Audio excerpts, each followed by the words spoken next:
Il fait nuit dans une ferme perdue au milieu des vertes collines, recouvertes de vignes et de pâturages. Là, un enfant dort. Après une longue journée de jeu et de travail, c'est Jean Bosco. Il dort et il rêve.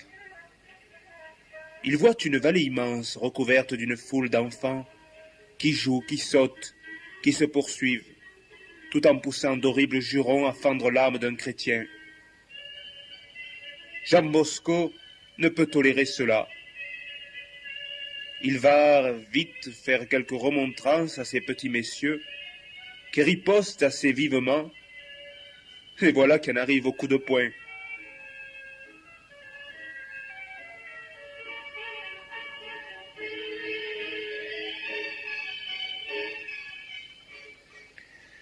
Soudain, devant l'enfant, un homme apparaît, environné de lumière et plein de majesté. « Qui êtes-vous » dit Jean Bosco. « Je ne vous connais pas. » L'homme répond. « Mon enfant, ce n'est pas avec des coups, mais avec la bonté et la patience que tu gagneras leur cœur. » Puis il parle de la beauté de la vertu et de la laideur du péché. Jean Bosco l'écoute plein de respect. L'homme, qui n'était autre que notre Seigneur, continue. Pour t'apprendre la science des enfants, je t'enverrai une dame qui t'enseignera une méthode qui les surpassera toutes. Voici cette dame, c'est ma mère. La Vierge Marie apparaît. Elle montre à Jean effrayé un troupeau de loups féroces et d'ours, puis elle dit « Mon fils, tu devras transformer cette meute sauvage en un troupeau d'agneaux paisibles. »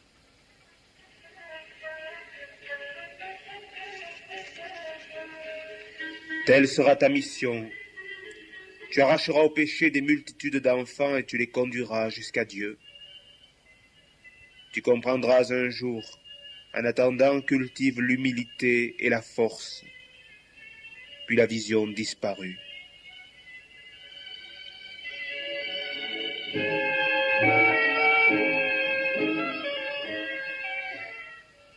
Quel rêve extraordinaire, pensa Jean. Il va falloir que je le raconte à maman. Que veut-il bien signifier? Le lendemain, toute la famille est là, à écouter le récit de Jean Bosco. Chacun donne son interprétation. Celle de ses frères est plutôt fantaisiste. C'est très clair, voyons, Jean, tu deviendras propriétaire d'un troupeau dont tu seras le berger. À mon avis, Jean deviendra plutôt chef des brigands, représenté par les loups. Seule la maman Marguerite a une intuition. Peut-être qu'un jour notre Jean deviendra prêtre.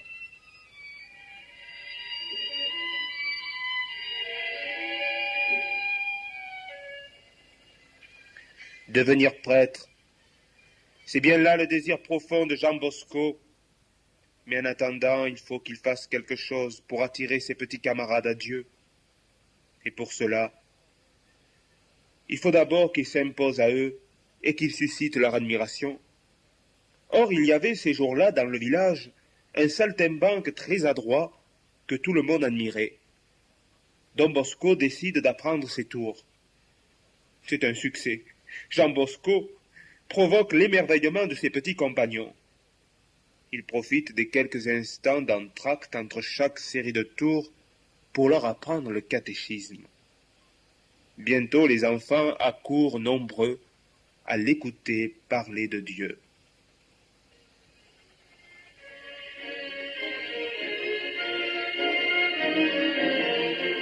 Les activités de Jean ne plaisent pas trop à son grand frère Antoine, qui trouve que c'est du temps perdu et qui préférerait le voir, ma foi, travailler à la ferme, du matin jusqu'au soir. Surtout que depuis la mort du père, il y a beaucoup de travail dans les champs. Mais dans la maison de Don Bosco, on assiste à des scènes violentes entre les deux frères Antoine et Jean. Rien n'y fait. Le désir d'instruire ses frères dans la religion chrétienne est plus fort que la crainte des coups. Et Jean, les yeux enflés de larmes de la veille, reprend ses tours de foire. De temps en temps, ses yeux craintifs tournent vers les fenêtres de la maison pour voir si Antoine est là.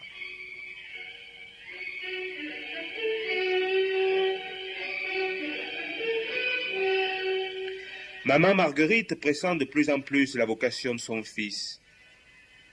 Elle le prépare à sa première communion avec beaucoup de soin et d'amour, lui expliquant longuement la grandeur du sacrement de l'Eucharistie qui contient le corps glorieux du Sauveur. Depuis ce jour béni de sa première communion, Jean ressent encore plus profondément le désir de faire connaître la religion, la grandeur de Dieu, l'existence de l'âme, la vie éternelle. Il se souvient du rêve d'autrefois. C'est avec la bonté et la patience que tu gagneras leur cœur, Jean. Tu comprendras un jour. En attendant, cultive l'humilité et la force. Tu seras berger, chef de brigand. Peut-être qu'un jour notre Jean deviendra prêtre.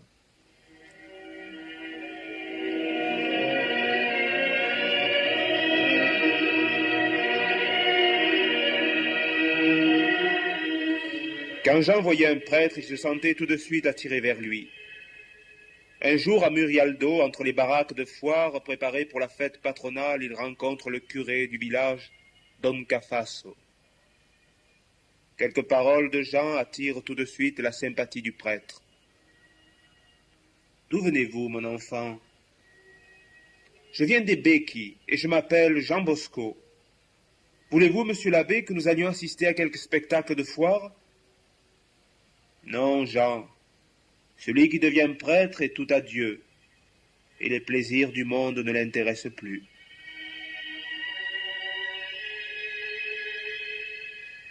Un autre prêtre envoyé par la Providence auprès de Jean s'appelait Don Calosso. Ils se rencontrèrent à la fin d'une mission. « Ainsi, Jean, tu viens des Béquis pour écouter la prédication du prêtre. Mais dis-moi, qu'as-tu retenu ?»« J'ai retenu, monsieur l'abbé, la nécessité de ne pas différer sa propre conversion, car au prêcheur obstiné il manquera un jour le temps, la grâce et la volonté de se convertir. »« C'est bien, répond le prêtre. Cela te plairait-il d'étudier? Que veux-tu faire plus tard? »« Prêtre, monsieur l'abbé, j'aimerais m'occuper des enfants. » « T'occuper des enfants, Jean? Viens me voir demain. » Le lendemain, Jean se met à l'école de Don Calosso, qui conclut « Oui, mon enfant, tu es fait pour les études. Viens me voir désormais tous les jours, tu as bonne mémoire, tu lis bien, et je t'apprendrai un peu le latin. »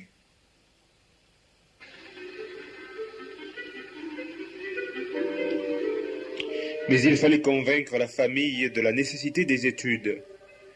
Bien sûr, son frère Antoine se montra intraitable. Il accusa Jean de vaurien, de feignant, et lui mena la vie impossible. Il finit même par le chasser de la maison. Maman Marguerite souffrait d'une telle situation. N'en pouvant plus, le cœur brisé, elle prépara les enfers de son fils et l'envoya chez les Moglia, une famille amie qui hébergerait l'enfant sans trop de peine, moyennant quelques petits travaux. Au petit matin, Jean arrive chez les Moglia. « S'il vous plaît, je voudrais voir monsieur Moglia. »« C'est moi.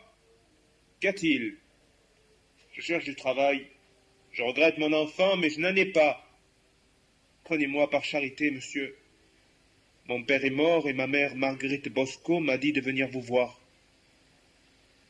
Comment tu dis, Marguerite Bosco ? » ?»« Mon pauvre enfant, mais oui. » »« Allez, sois le bienvenu, viens. Nous aurons un enfant de plus à la maison. » Et c'est ainsi que Jean Bosco passa 2 années qu'il avouera être les plus belles de sa jeunesse, travaillant le jour, étudiant la nuit, à l'école de Don Galazzo.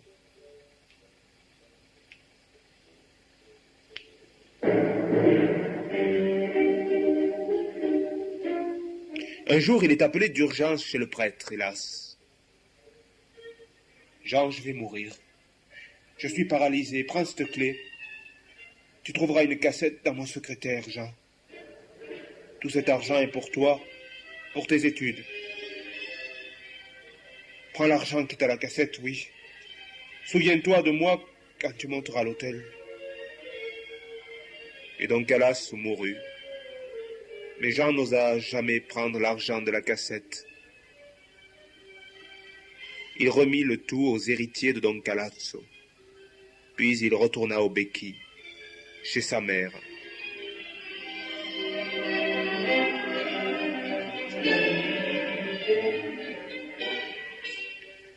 Là, affrontant la colère d'Antoine et au prix de 1000 sacrifices, maman Marguerite envoya Jean poursuivre ses études chez un prêtre de Castelnuovo. Il fera ainsi chaque jour 20 kilomètres à pied, quelquefois même à pieds nus, pour ne pas user ses chaussures, qu'il pleuve ou qu'il vente. Une nuit, le songe de son enfance revint. Il revit la belle dame qui lui montra un immense troupeau d'agneaux en murmurant « Ne crains rien, Jean, je serai avec toi. » Désormais, Jean n'avait plus aucun doute. Il lui fallait devenir fort et humble pour prendre un jour la tête d'un troupeau. Et ce fut comme des journées de printemps dans la vie de Don Bosco. Désormais, il ne voyait plus ses petits compagnons de classe comme de petits ennemis insolents, mais comme des âmes qu'il fallait amener à Dieu. Il fonda à cet effet la Société de la Joie, qui avait pour but de stimuler les enfants à accomplir leurs devoirs de chrétiens et leur travail de classe, et cela au milieu de la joie, des cris, des rires. Sa bonté toute souriante et sa vivacité lui attiraient la sympathie de tous. 4 années se sont écoulées. Jean a grandi, mais sa passion pour les enfants est toujours aussi vivace. Maintenant, il a fini ses études de Castelnuovo. Il veut rentrer au couvent franciscain. Il en parle à sa mère. « Mon fils, la décision que tu vas prendre est grave. Réfléchis bien, puis suis ta voie, sans te soucier des avis contraires. Monsieur le curé veut que je te dissuade d'entrer au couvent, car il pense que je pourrais avoir besoin de toi plus tard, dans ma vieillesse. Mais moi, je te dis, mon fils, Dieu premier servi. Je suis né dans la pauvreté, et je veux mourir pauvre. » Le lendemain, Jean Bosco descendit dans la ville de Turin pour prendre conseil de son grand ami, Don Cafasso, qui lui indiqua de ne pas entrer au couvent, mais plutôt au séminaire. «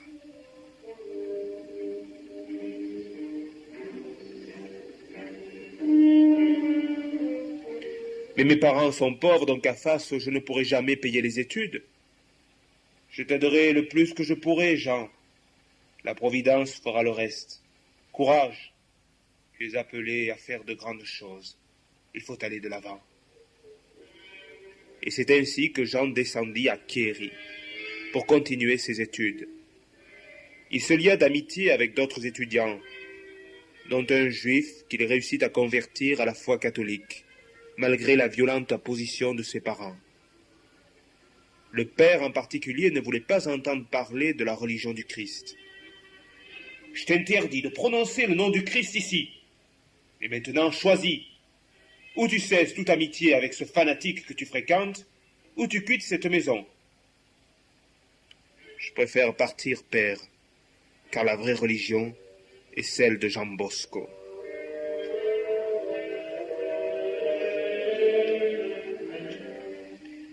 Seigneur, recevez dans votre Église cette brebis et faites qu'elle vous soit fidèle toujours.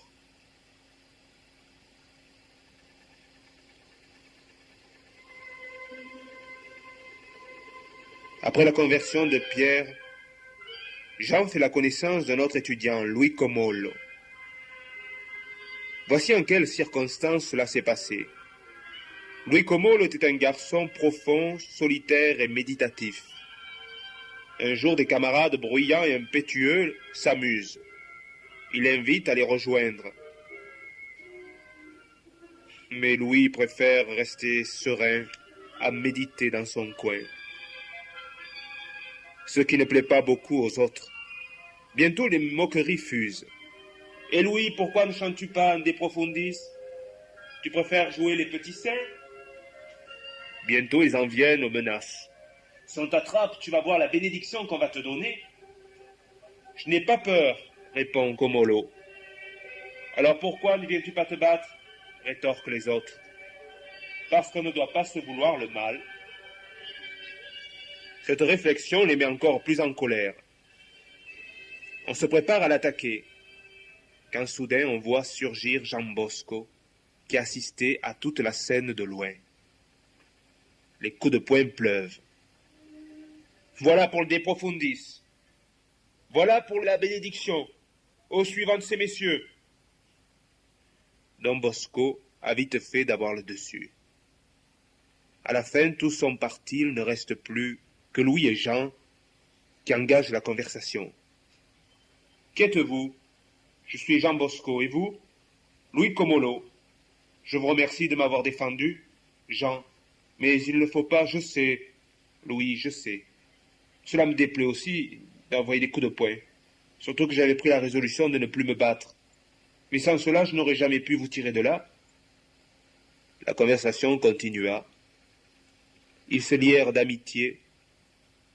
Un souci commun les unit. Devenir prêtre un jour.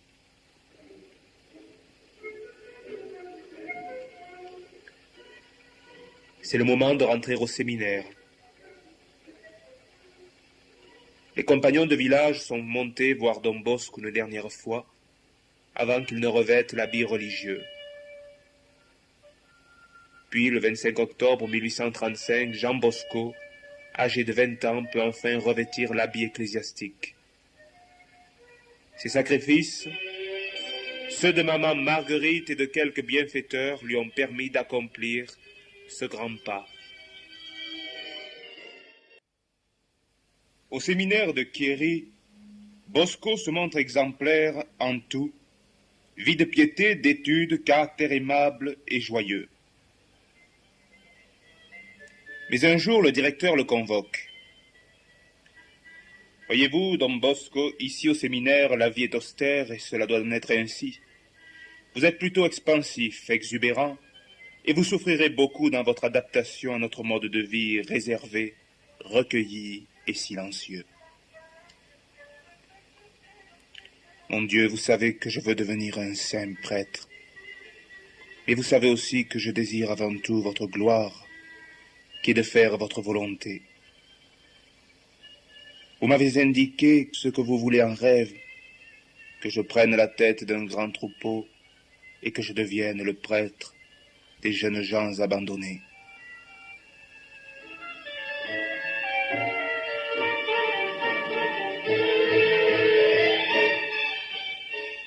Deux ans sont passés.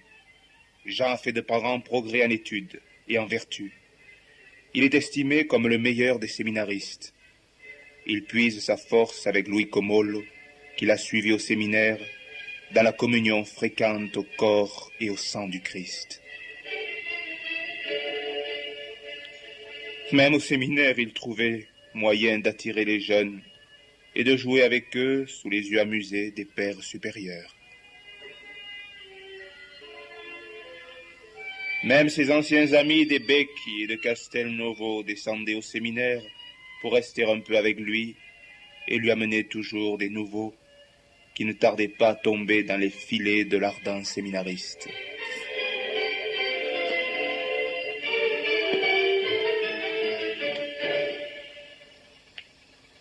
Après les jeux, Bosco conduisait les enfants à l'église et là, devant l'autel de la Vierge, il rendait grâce à Dieu car son songe commençait à se réaliser.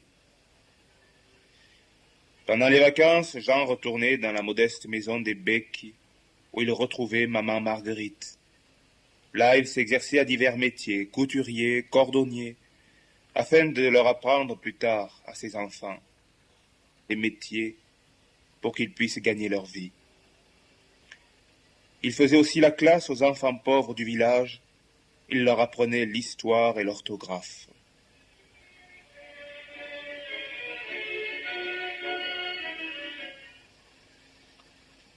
Enfin, il se réservait un moment de solitude. Voici le pré du songe. Voici l'arbre où j'attachais la corde pour faire de l'équilibre. Voici le chemin que je pris tant de fois pour aller à Castelnuovo et chez Don Galosso. Que de souvenirs, mon Dieu. Maintenant, je vais me préparer à la prédication de demain. Eh bien, chers frères, c'est une dévotion précieuse de dire le chapelet. Quelle douce tendresse à méditer les mystères joyeux, où nous revoyons toute l'humilité et la grandeur de la Vierge Marie, choisie par Dieu pour être la mère du Sauveur. Et la visitation, quel exemple de charité. Vous qui célébrez chaque année la fête du Saint-Rosaire. À la fin de l'instruction, la foule se demande quel est le prédicateur si bouleversant. Et le nom de Jean Bosco court déjà sur toutes les lèvres.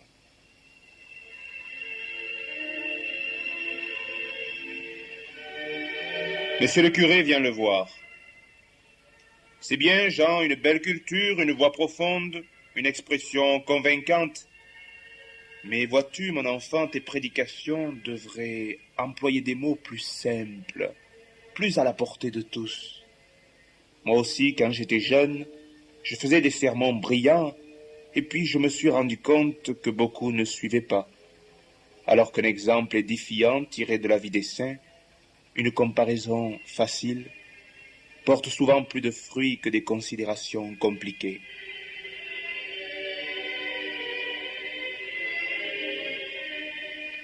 L'entrée au grand séminaire s'approche. Les amis de Jean Bosco sentent qu'ils vont perdre l'ami de leur âme. Bientôt il va devenir prêtre, puis il sera nommé curé Dieu sait où. Il oubliera alors ses anciens compagnons. Moi, vous oubliez, mais même si je le voulais, je ne le pourrais pas, mes amis.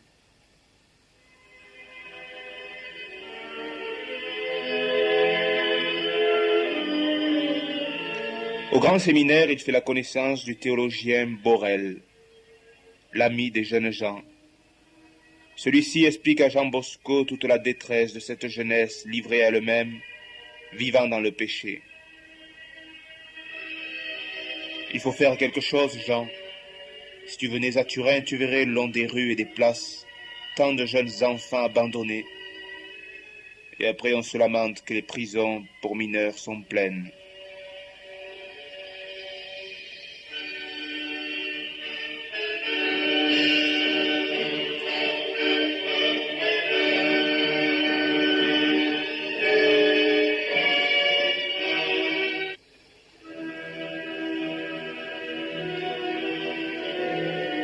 « 1839.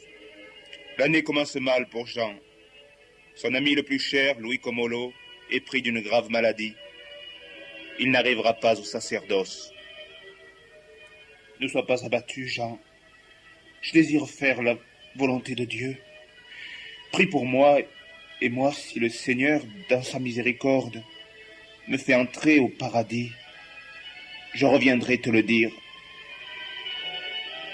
Une nuit, quelques jours après la mort de Comolo, une grande lumière éblouit le dortoir, où dort Saint Jean Bosco, et une voix crie distinctement « Jean, je suis sauvé ».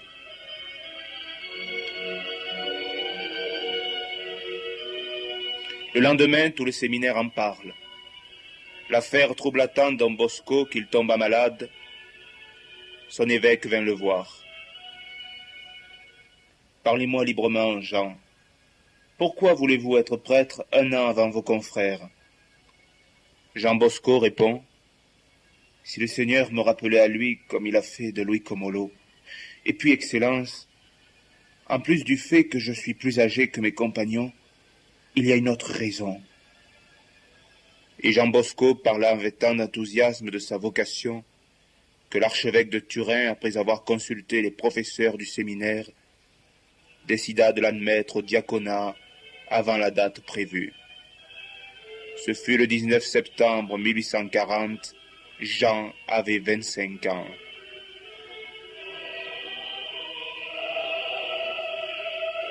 Il fit le pas décisif qui consacrerait toute sa vie au service de Dieu.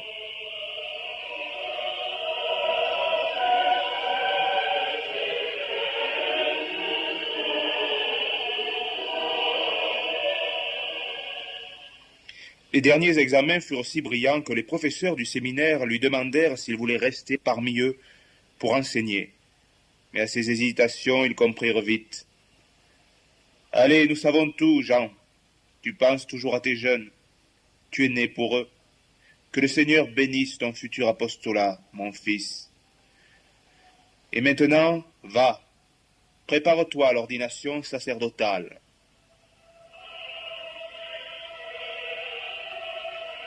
Demain, ô Jésus, je serai ton prêtre. Obéissant à ma voix, tu descendras sur l'autel, et je me rassasierai de ta chair immaculée, et j'assouvirai ma soif au calice de ton sang. Je dispenserai ta vie divine et ta parole sacrée aux âmes des jeunes que je rencontrerai sur mon chemin. Je leur consacre toute ma vie.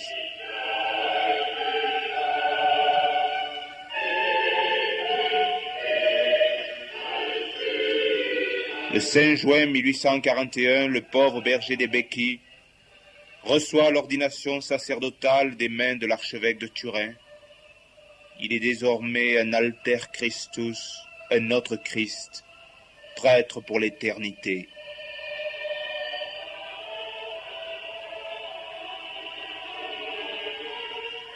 Un jour après, au sanctuaire de Notre-Dame de la Consalata de Turin, Don Bosco, après la consécration, tire du ciboire Jésus Eucharistie pour le donner aux âmes.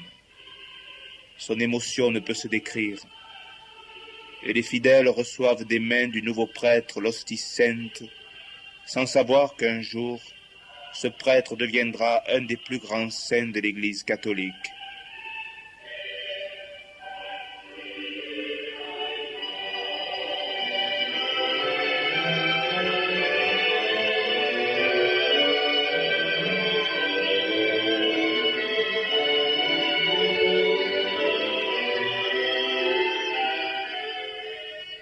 Après, ce fut la première messe dans le village natal. Maman Marguerite est là, ainsi que toute la famille, même Antoine. Ses anciens compagnons de jeu sont tous unis à Don Bosco. Ils le suivent des yeux à l'autel, émerveillés. Leur petit Jean Bosco, un fils du pays, devenu prêtre, au prix de tant de sacrifices, est resté humble, comme un jour une grande dame le lui avait demandé. Cultive l'humilité et la force, Jean. Tu comprendras un jour.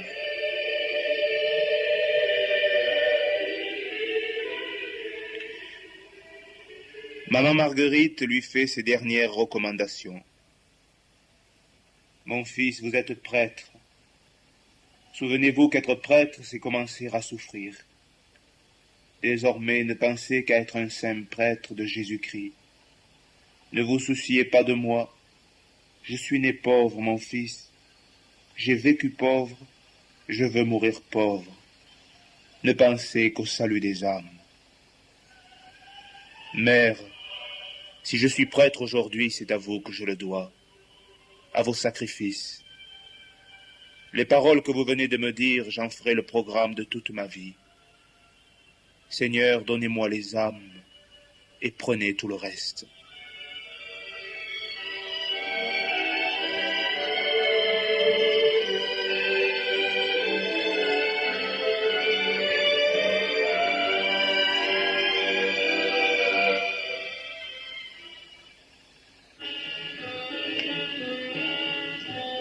Voici Turin, ces rues sinistres et sales, les enfants laissés à l'abandon. Au loin, la voix d'un crieur de journaux annonce la condamnation à mort d'un jeune homme coupable d'un crime. Il sera exécuté demain. Don Bosco sent ses entrailles se serrer de douleur. Le condamné passe maintenant sur la charrette fatale. Le prêtre qui l'administre s'appelle Don Cafasso. La voix du condamné se fait plus pressante. Don Cafasso, restez près de moi. Parlez-moi encore de la miséricorde de Dieu, Don Cafasso. Il se fera plus de fête au ciel pour un pécheur repenti que pour 99 justes qui n'ont pas besoin de pénitence.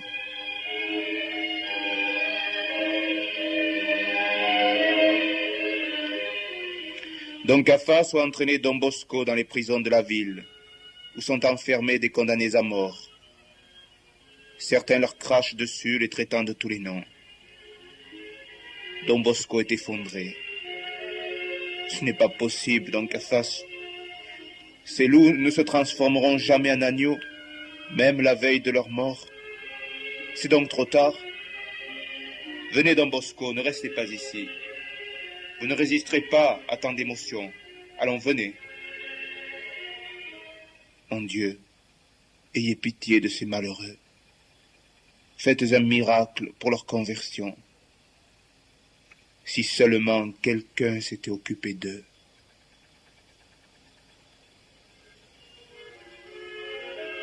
Don Bosco, dans les rues de Turin, regarde les enfants jouer. Ils jouent pour de l'argent. C'est ainsi qu'un jour tout a dû commencer pour celui qu'on exécutera demain. Il faut faire quelque chose.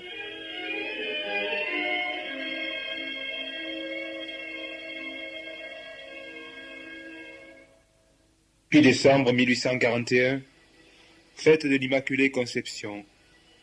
Don Bosco est en train de se préparer à la sacristie, à célébrer la Sainte Messe. Quand soudain il entend des éclats de voix dans la chapelle.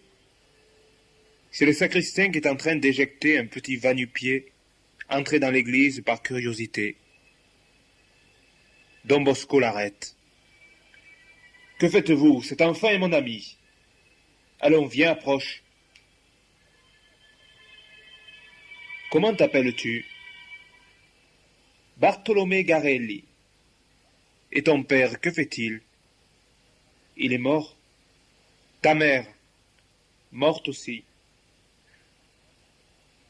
Allons, Bartholomé, ne pleure pas. Attends-moi après la messe, je veux te parler.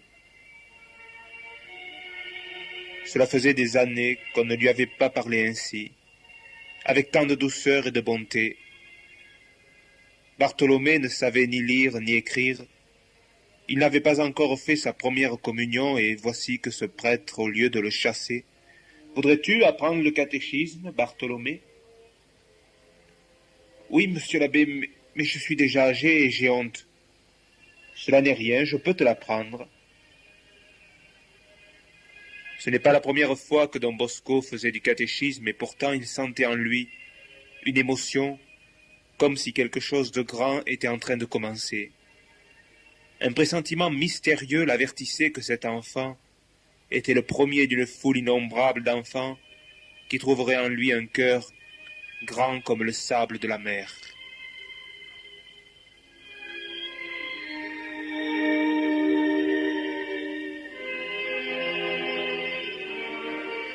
Bientôt Bartholomé lui amena ses petits compagnons. On rassemble tout ce petit monde dans une pièce voisine de la sacristie. Asseyez-vous comme vous pourrez. La dernière fois, je vous ai parlé des merveilles de la création et de la bonté de notre Père des cieux. Très vite, la pièce s'avère trop petite. Don Cafasso, l'ami de Don Bosco, lui cède la cour du collège ecclésiastique.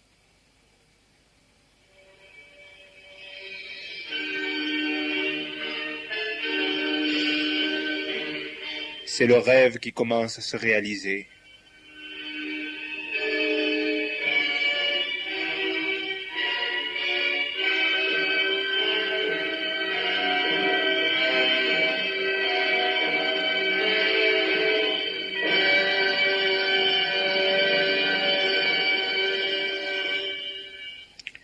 Puis le jeune Don Bosco est nommé aumônier de l'Institut des jeunes filles pauvres, appartenant à la marquise Barolo. Les alentours de l'immeuble sont couverts de prairies, et les enfants s'en donnent à cœur joie. Ils sont plus de 200. Don Bosco va des uns aux autres, se mêlant même à leur jeu. L'Institut finit par devenir presque une école avec une infinie patience. Don Bosco leur apprenait à lire, à écrire, à compter. Il y avait là des garçons de ferme, des gyrovagues, des sans-travail. Mais leur politesse et leur éducation n'étaient pas très raffinées, si bien qu'un jour la marquise Barolo finit par intervenir. Monsieur l'abbé Don Bosco, je vous admire pour tout le bien que vous faites à ces pauvres enfants, mais ici c'est un institut de jeunes filles. Ce n'est pas possible de continuer ainsi. De plus, monsieur l'abbé, vous ruinez votre santé. Je suis contrainte de vous demander de laisser ces garçons. Je ne peux, madame la marquise. Ils sont ma vie. Ils ont besoin de moi. Bien. En ce cas-là, vous ne pourrez demeurer ici. Cette nuit-là, Don Bosco revit en rêve la Vierge, qui lui indiqua un pré à Valdocco, où furent mis à mort 2 saints martyrs de la ville. C'est là qu'il devrait y conduire les enfants. Elle lui fit voir aussi sur ce pré une église splendide qui s'y élèvera un jour. Voici ma maison, Jean. De là surgira ma gloire.